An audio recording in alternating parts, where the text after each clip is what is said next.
বাংলাদেশের কোটা সংস্কার আন্দোলনের প্রতি সংহতি জানিয়ে গেল ১৯ জুলাই সংযুক্ত আরব আমিরাতে কয়েক হাজার প্রবাসী বাংলাদেশি বিক্ষোভ করেন। ওই ঘটনার পর ভিডিও ফুটেজ দেখে রাতেই তাদের গ্রেপ্তার করা হয়।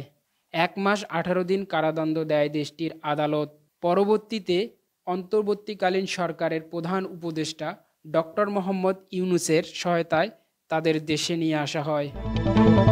প্রবাসীদের দাবি, আমাদের অতি দ্রুত আমাদের কর্মসংস্থানে পাঠানো বা দেশেই কর্মসংস্থানের ব্যবস্থা করে দেওয়া। আমার ৯ লাখ টাকা দিন, আমি ভাই এখন কি করব? না পাইতেছে আমি বাড়িতে জায়গা, না পাইতেছে আমি কোনো দিকে।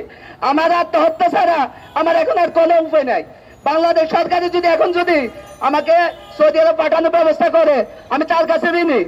যদি না পাঠায় আমাদের বাংলাদেশ আমাকে কোনো একটা কর্মস্থল ব্যবস্থা করে দিতে হবে।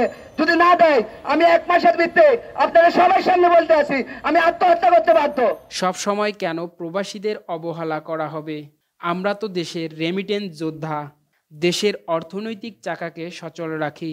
আমরা ধার দেনা করে বিদেশে পাড়ি জমিয়েছিলাম, বউ বাচ্চা নিয়ে এখন আমরা দুশ্চিন্তায় আছি। আমরা অনেকজন আছি যে নতুন ২ মাস ৩ মাস ৬ মাস ১ বছর এরকম অনেক টাকা ঋণ ফিন করে সৌদি আরব গেছে, ঠিক আছে।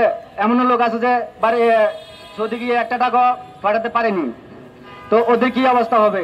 আমার নিজেরও অনেক টাকা ঋণ, ঠিক আছে। এভাবে অনেক ফ্যামিলির ঋণ, তো এটা আমাদের সবাই এখন নিঃস্ব হয়ে গেছে।